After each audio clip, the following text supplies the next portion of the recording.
It seems like every top footballer in the world has some sort of an ego, either in the form of big celebrations, self-proclaimed greatness, Came like a king and left like a legend. or just bland out not giving a fuck.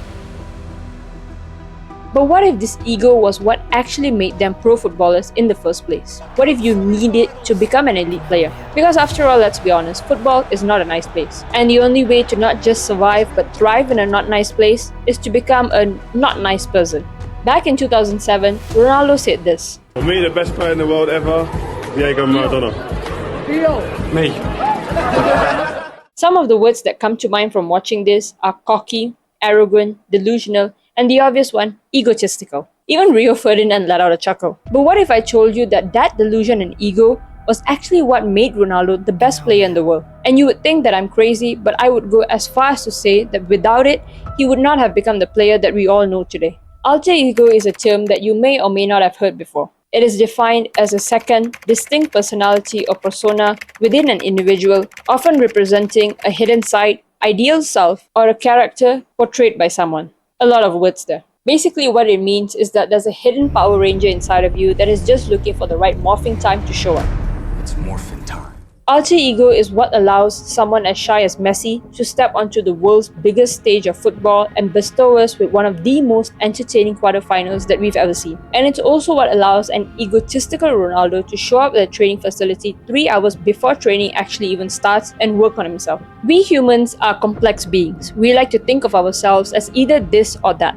We either are introverts or extroverts. We either like blue or we like pink. But for the most part, we're in between. It's less about being black or white about something and more so that we have 50 shades of grays in us. It's just beyond this door. Okay, not that one. We have infinite layers to us, and although it's easy to default to thinking that we're pretending to be someone else, the truth is far more complex than that. Take the Beyoncé effect as an example. If you've ever watched Beyoncé's concerts live or on TV, you would know that she has this massive personality. The woman not only commands the stage, but the crowd also follows her lead. But if you watched her in interviews, you would realize that she's actually rather a quiet person. The energy that she had on stage just seems to not be present in the room. Does that mean that she's being phony in one of the situations? No, it just means that she's human and she's not crazy. She's just channeling a different energy based on the requirements of the situation. Pro footballers use this all the time. They understand that no matter how nice they are off the pitch, they cannot bring that energy onto the pitch. Football is a livelihood, whether you like it or not.